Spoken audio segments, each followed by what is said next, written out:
Hey, this is Viper here today, and I got a couple mods for my Suzuki SV650 Gladius that I wanted to showcase today. So here, let's get into it. First is a pair of Kemimoto handlebar and mirrors. Here you go, it's Kemimoto. Inside you're going to have both of the mirrors, an Allen wrench, and some other modifications for smaller handlebars and bigger handlebars. Part of the reason I bought this set of mirrors is because it comes with different sizes for different size handlebars and whatnot.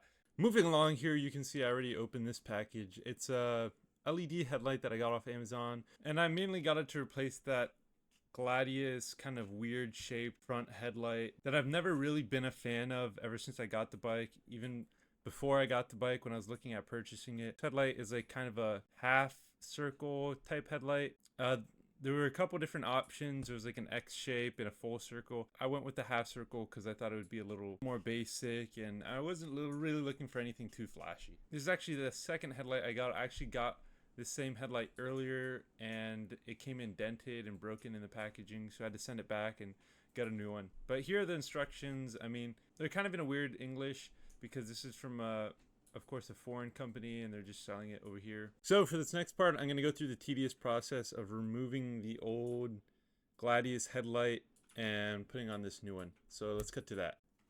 So the first thing you do when you have your Gladius in front of you is you have to take off the front plastic bits. A little arrow pointing at them right here. Bing, bing. Let's cut to that. Boom, they're off. And so that's what it looked like before. You just take out the little bolt on the top left there. There I am trying to put it on.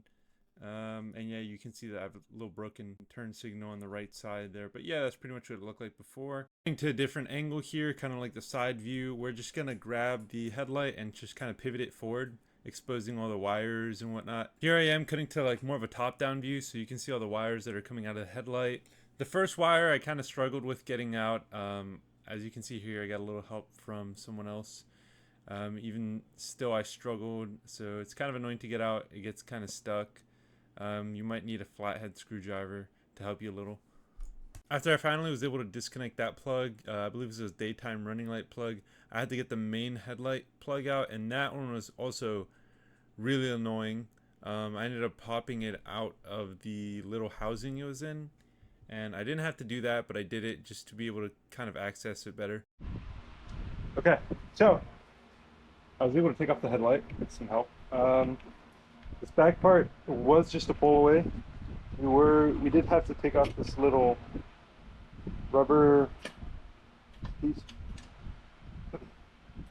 and whatnot, but yeah, this is probably going to eBay. Take titties. But we took this off, and it was just connected onto right here, and yeah, just easy to pull away. Next is removing all this old support for the headlight and getting rid of these ugly turn signals. This next part here is just a fast forward of me taking off all the bolts that you need to take off this headlight frame here. That's kind of getting in the way of any new headlight.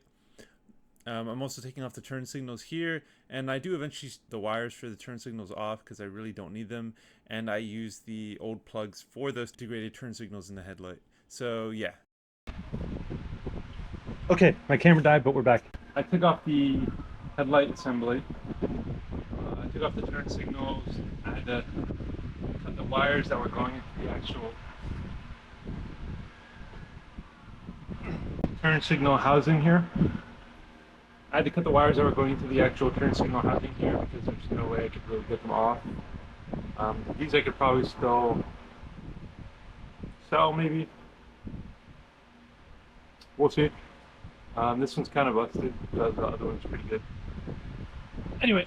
For this next part here, I was just contemplating what to do because in order to take off this headlight frame assembly part, I have to take off the gauge cluster as well as remove the brake line, which is going to spill some brake fluid, which is kind of annoying. But I had to do it. So the next part here is just removing the screws under the back of the gauge cluster cover. Just trying to get access to the gauge cluster so I can route it through the headlight frame assembly and kind of get that out of the way. There are also these hidden screws that I kind of missed in the back of the gauge cluster. Yeah, don't forget these. Anyways, once I was able to take off the cover for the gauge cluster, I had a couple more bolts I had to take out, so I was able to get it off the front fork frame thingy majig. And then once I do that, I was able to route it through the headlight frame. After that, I just kind of did everything backwards from what I did to take it off. I just threw everything back on, threw the cover back on, threw those screws back in, and then I had to tackle the whole brake line thing next. In order to get the brake fluid line out of the headlight frame thing, I drained all my fluid. I'm just going to take off this bolt, feed the line through here, and take it out and put it back in. And then I'm just going to have to re-bleed my brakes and fill it up with fluid again, which isn't a big deal. I have plenty of fluid, but it's a little annoying having to drain it, but it's fine. It's fine. So here I'll show you how to do it. It'll probably be a mess because all the fluid that's in here is going to most likely leak out. So I went ahead and took out that bolt, and I kind of had a rag in my hand the entire time so that it wouldn't just spill everywhere all over the forks. It was really annoying, but I mean, once you get that off, you can route it through the little bracket up top and then through the headlight frame, and it's off. And it's just as simple as that. And then you just got to put it through the top little bracket thing again, and you can put that brake line right back in. So this is what it's going to look like with everything off. But next is doing the wiring and getting that new headlight all in and everything. All right, I had a little pause because I had to go to the store, the auto parts store, and get a couple wiring stuff. But I did this in kind of getaway. If you're wiring this up, the turn signals are pretty easy. Well, first you're going to plug up this connector that comes included.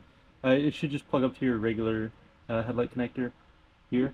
If you're doing the turn signals integrated, you're going to do the green turn signal. The green wire here is going to be your right turn signal. That just goes into this red wire here that comes with the headlight. And then the black turn signal, or the black wire here, is going to be your left turn signal, and that goes into the white headlight, or the white wire that comes out of the headlight. And the tricky part for me was the daytime running lights. Those are the the side, the little C ring lights on the side. That it's going to be this brown cable right here. It's a little hard to see. It's brown cable right here. And so I didn't want to cut the cable because I didn't want to get rid of this factory connector. So I plugged in this kind of fork connector here that I connected to this cable I bought out the auto parts store, that I then just connected to the black cable that went into the headlight. And then, I mean, everything runs good.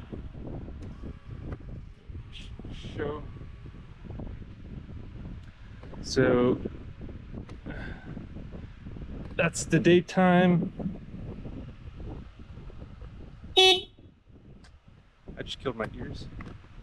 That's the daytime running lights, the little C's on the side.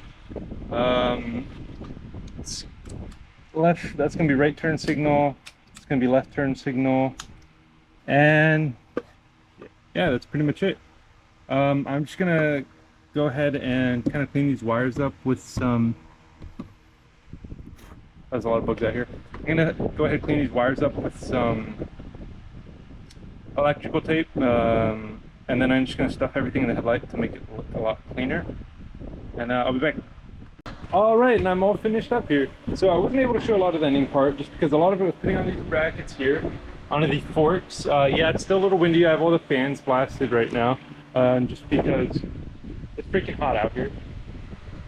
But putting on these clamps, tightening them down, and then attaching them to the headlight. That was pretty much it. That was pretty much the last part.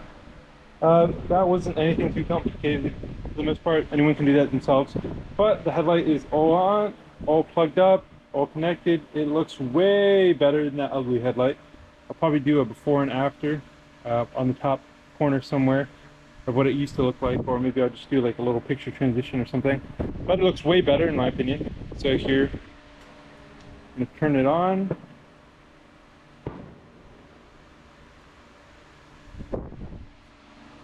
Okay, everything's all good here.